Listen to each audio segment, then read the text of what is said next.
So Netflix is always putting out documentaries that either surround controversial topics or controversial figures. And for this documentary, yeah, this is surrounding a figure in hip hop that, well, he's been in the news and not been in the news for too many good things lately. So let's get into this Kanye West documentary that's debuting on Netflix this week.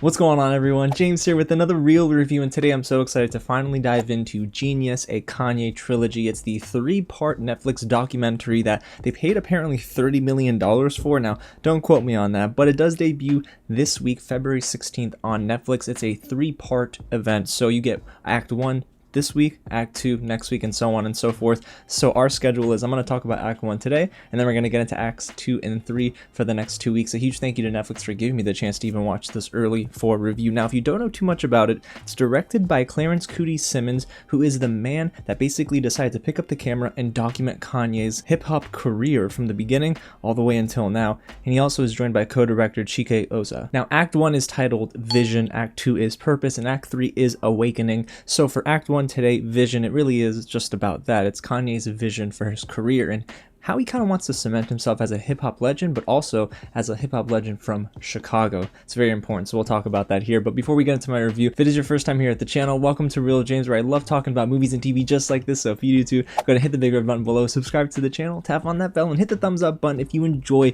not only just Kanye West music, but maybe you're interested in this sort of documentary. And hey, if you haven't already, get loud down below in the comments and let me know what's your favorite Kanye West song. I think I have mine. I think. Now, just for context, before we get into my actual review, I'll be honest, I was a huge fan of Kanye West's music in high school and even into college. His imprint on hip-hop is legendary and it will be timeless, and as a musician, he is very, very creatively sound. He's a creative genius, to be honest with you. His entire persona, like even on the mic, is actually pretty darn good. He's an amazing MC, his stage presence is great, and just when I honestly thought Kanye was turning that corner after some of those more controversial statements he's put out, and he was doing his Sunday service choir, and he even came to perform at my local church, I thought, oh my gosh, this is gonna be so dope. And I'm really glad that he's turning his life around and getting closer to Christ. But he went off and did some more things like running for president, and well, you already know, we don't have to dive into that, even though I think the documentary will eventually get into that. They were teasing that in the beginning, so I'm hoping he turns his life around. But yeah, it's tough to really separate the artist from the person. However, for this documentary and for the sake of this review,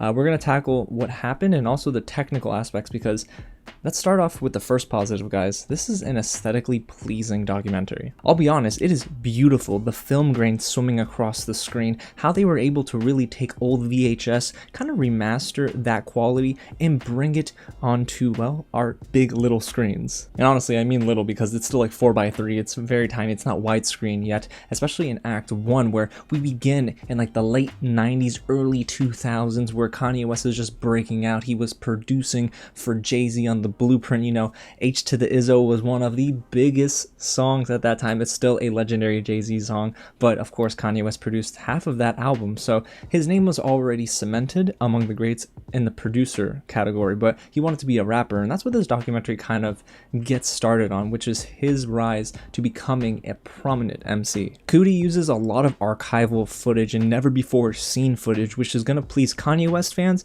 and hip-hop fans alike. There's a ton of legends that come up on the screen. Mos Def, Talib Kweli, you have Scarface, you even see Pharrell, Beyonce, so many different artists as they were younger in the early 2000s show up in this documentary, and it did make my heart sing a little bit because I do love a lot of these artists, especially Pharrell Williams. So it was just really cool to see how much footage they had and how they were able to structure it together. And what I love is that this isn't one of your more traditional documentaries where things seem a little overly produced.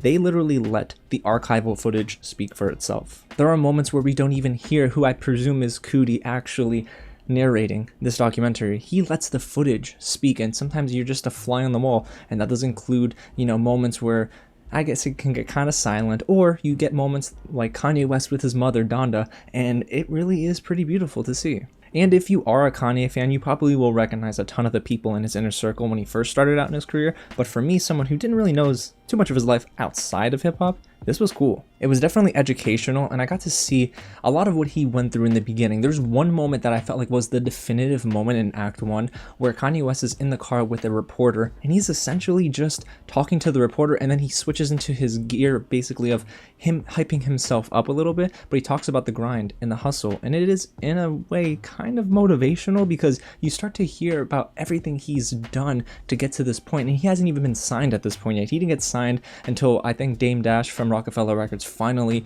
cracked and said, you know what, okay, we'll sign you. But he had to go through a lot of labels that either gave him a little bit of, hope, and then they just pulled the rug out from under him, and he was just left without a label for a while, and he didn't want to just be known as a producer, he wanted to be known as an MC from Chicago. So I do love the fact that this documentary lets us kind of sit with young Kanye West for a while. And when I say for a while, it's because this is nearly an hour and a half, if not a little over an hour and a half long. Although with that length comes some moments that I didn't necessarily like, which is right in the middle of this first act, where I felt like it hit a little bit of a snag. We get into moments that seem a little uneventful, and yes, while it's cool and maybe some viewers will enjoy it, I just felt like there wasn't enough happening, and I kind of lost a little bit of focus there, and I thought that maybe the documentary lost its footing just a little bit in the middle. But then when we start that third act, it starts to gear up again and ramp up, not only just in intensity, but we start to understand that Kanye's getting closer and closer to getting signed.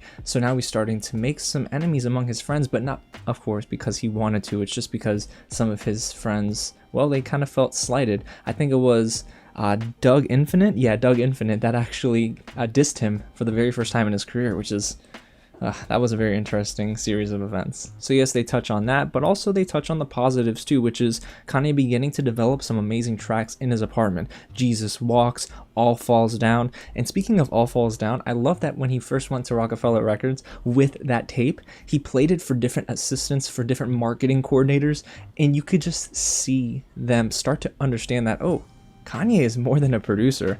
And yes, that song is incredible. But not only do we learn about Kanye West here, the musician and the person, we also learn about Coodie. It's kind of cool because Coodie first met Kanye West when I think he was with Harlem World. Correct me if I'm wrong, but it was at Jermaine Dupri's birthday party, and Kanye West and Coodie started talking, and then eventually Coodie said, I'm gonna drop my life and I'm gonna go and document Kanye West's career. Went to New York with him, and the rest is history. But we learned that Coodie came from a family that kind of encouraged and motivated him early on in his life. His father brought home a VHS camcorder and let Coodie kind of, use it and whatnot. They touch on that towards the end of Act 1. So I like that we learn about him as well, because it is important to understanding the people that were close to Kanye at the beginning of his career. And yes, of course, we see a young Jay-Z here. We see even Scarface in the studio.